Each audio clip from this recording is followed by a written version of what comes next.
기독교 대한감리회 여선교회 전국연합회 2026년 원례회 공과입니다. 4월 십브라와 부하.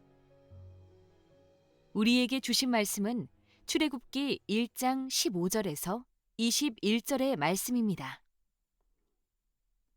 애굽 왕이 히브리 산파 십브라라 하는 사람과 부하라 하는 사람에게 말하여 이르되 너희는 히브리 여인을 위하여 해산을 도울 때에 그 자리를 살펴서 아들이거든 그를 죽이고 딸이거든 살려두라.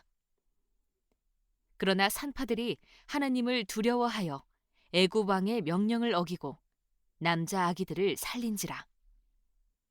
애굽 왕이 산파를 불러 그들에게 이르되 너희가 어찌하여 이같이 남자 아기들을 살렸느냐. 산파가 바로에게 대답하되 히브리 여인은 애굽 여인과 같지 아니하고 건장하여 산파가 그들에게 이르기 전에 해산하였더이다 하매 하나님이 그 산파들에게 은혜를 베푸시니 그 백성은 번성하고 매우 강해지니라. 그 산파들은 하나님을 경외하였으므로 하나님이 그들의 집안을 흥왕하게 하신지라.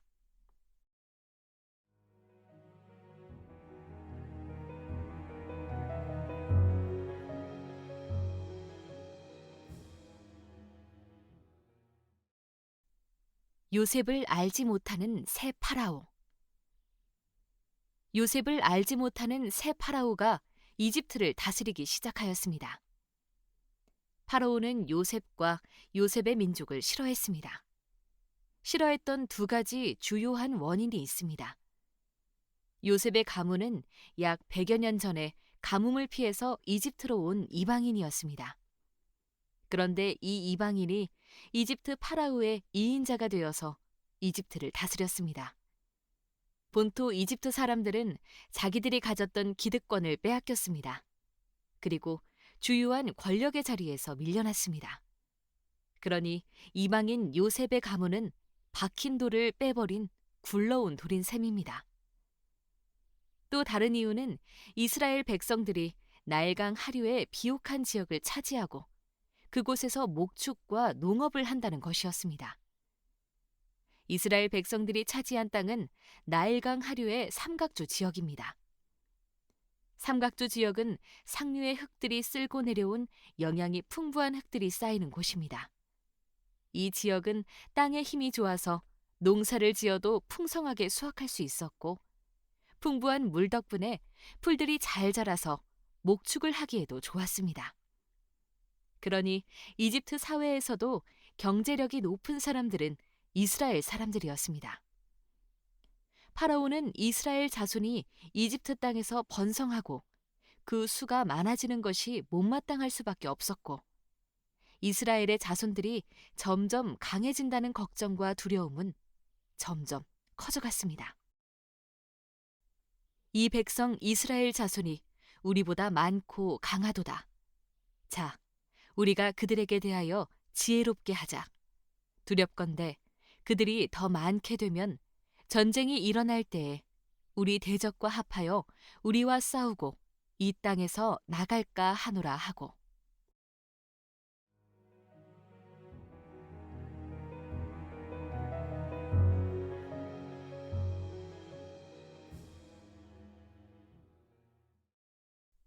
파라오의 어리석은 지혜.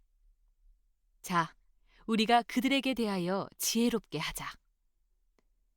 이 말을 고대 성서 해석자들은 자, 이들을 어떻게 다룰지를 지혜로운 자들과 조언자들에게 물어보자로 이해했습니다.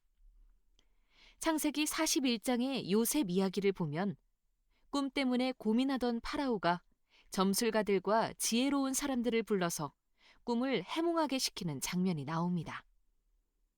당시 이집트 왕 주변에는 왕의 일을 돕고 조언하는 지혜로운 자들과 조언자들이 있었습니다. 행정과 관련된 문서를 만들고 조언하는 서기관들과 판관들, 외교의 문제를 조언하는 통역사들, 국가의 재정을 관리하는 세금 관리인들, 군사 전략과 방위를 담당하는 장군들, 과학과 천문, 종교를 조언하는 제사장과 점성술사들은 이집트뿐 아니라 고대 서아시아 지역의 왕궁에서 왕에게 조언을 하던 사람들입니다. 그러므로 요셉을 알지 못하는 새 파라오는 점점 늘어나는 이스라엘 자손을 보면서 어떻게 해야 할지를 이집트의 가장 지혜로운 자들에게 묻고자 했던 것입니다.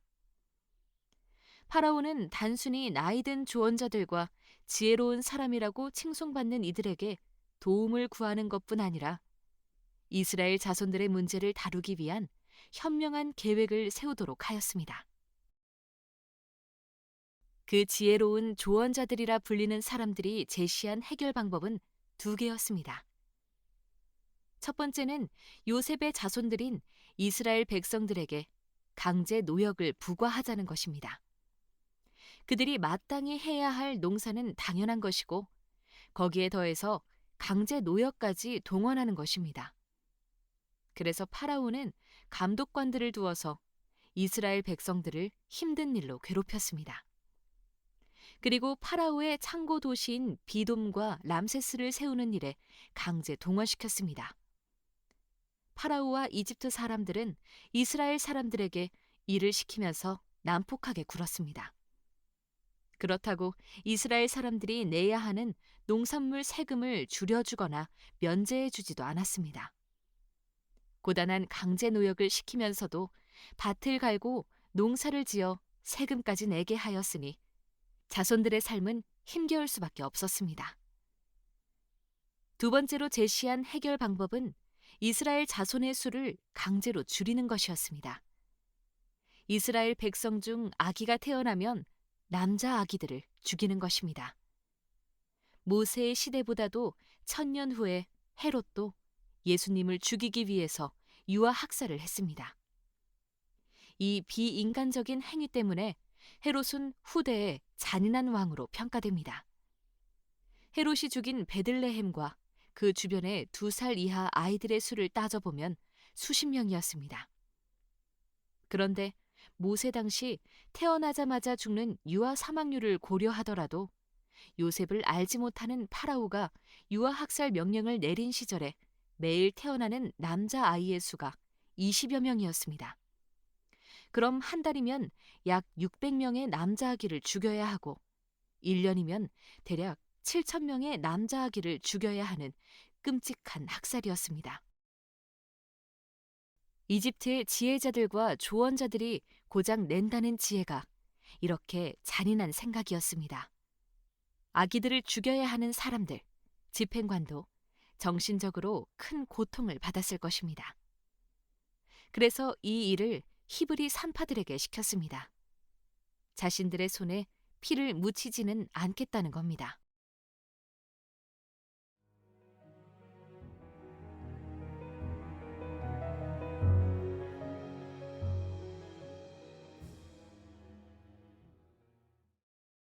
십브라와 부하의 지혜와 용기.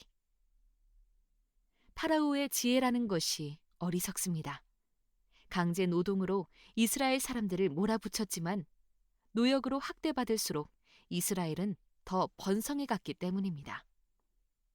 그리고 남자 아기만 죽인다고 이스라엘의 인구 성장을 멈추게 할 수 없습니다. 고대 서아시아의 문화는 일부 다처제가 가능하였기 때문에 남자 아기들의 수가 줄어든다고 장차 이스라엘 자손의 수가 줄어든다는 보장이 없습니다. 유아 살해의 명령을 이집트 산파가 아니라 히브리 산파에게 시켰다는 것도 매우 어리석은 일이었습니다. 산파가 이집트인이라면 당연히 파라오와 같은 위기의식을 가지고 있을 테니 그 명령을 잘 수행하겠지만 히브리 산파가 그 명령을 지킬 일이 있을까요? 파라오는 처음부터 자신의 계획을 수행할 사람들을 잘못 선택한 것입니다. 그것이 고작 파라오와 그의 주변을 둘러싸고 있는 지혜롭다 하는 조언자들의 지혜였습니다. 반면에 십브라와 부하는 이집트의 지혜자들보다 더 지혜로운 여인들이었습니다. 파라오의 명령은 잔인하였지만 거역할 수 없는 것이었습니다. 그렇다고 아무런 죄 없는 아기를 죽이는 일은 종교와 정치, 민족의 문제가 아니라 반인륜적인 일이었습니다. 시브라와 부하 속의 양심이 그것을 할 수 없었던 것이죠. 그렇지만 시브라와 부하에게는 파라오의 명령을 거스르지도 않으면서 아기들을 살릴 수 있는 지혜가 있었습니다.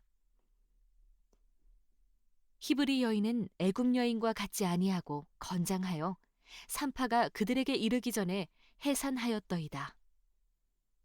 파라오의 명령대로라면 태어나는 아기들을 받는 척하다가 죽인 후 사사나로 태어난 것처럼 꾸며야 했지만 히브리 산모의 집에 도착해보면 이미 여자들이 아기를 건강하게 출산하였더라고 보고한 것입니다. 자신들이 도착했을 때는 할 일도 없었고 모든 출산 과정이 끝난 뒤라는 것입니다. 파라오의 지혜자들의 지혜는 아기들을 죽이는 지혜였지만 시브라와 부하의 지혜는 아기들을 살리는 지혜였습니다. 하나님의 지혜는 생명을 살리는 지혜입니다.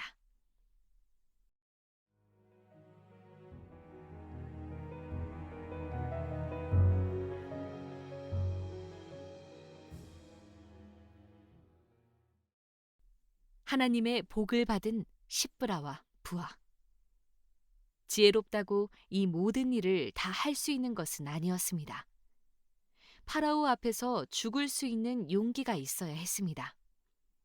시브라와 부하는 바로 지혜와 용기를 겸비한 산파들이었습니다. 하나님은 이 두 산파에게 복을 주셨습니다. 다윗이 하나님의 법궤를 예루살렘으로 옮기고 성전을 지으려 했을 때 이런 다윗의 마음을 보시고 나단을 통해서 여호와 하나님이 다윗에게 주신 복이 다윗의 집을 세워주시는 것이었습니다. 이 복은 다윗 가문을 일으키고 그 가문이 왕조가 되는 복이었습니다. 하나님께서는 시브라와 부하에게 다윗과 마찬가지의 복을 주셨습니다. 시브라와 부하가 생명을 살리는 지혜로 용기 있게 아기들을 살려서 이스라엘 가정을 세워준 것처럼 하나님께서 직접 시브라와 부하의 집안을 세우시고 그 가문을 형통하게 하신 것입니다.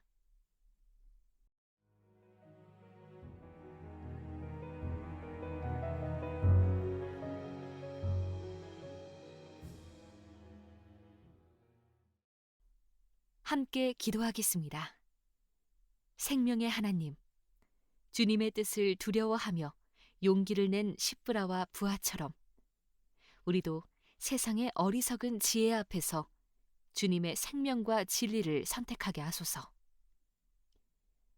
힘 있는 자의 명령보다 하나님의 뜻을 더 두려워하며 두려움 속에서도 지혜롭게 행동할 수 있는 믿음을 우리에게 주옵소서. 주님, 우리 가정과 교회를 주님의 집으로 세워주시고 생명을 살리시고 사람을 세우는 복된 손길이 되게 하소서. 고난 속에서도 주님의 복을 기다리며 시브라와 부하처럼 주님의 집에서 영원히 거하게 하소서. 예수 그리스도의 이름으로 기도드립니다. 아멘.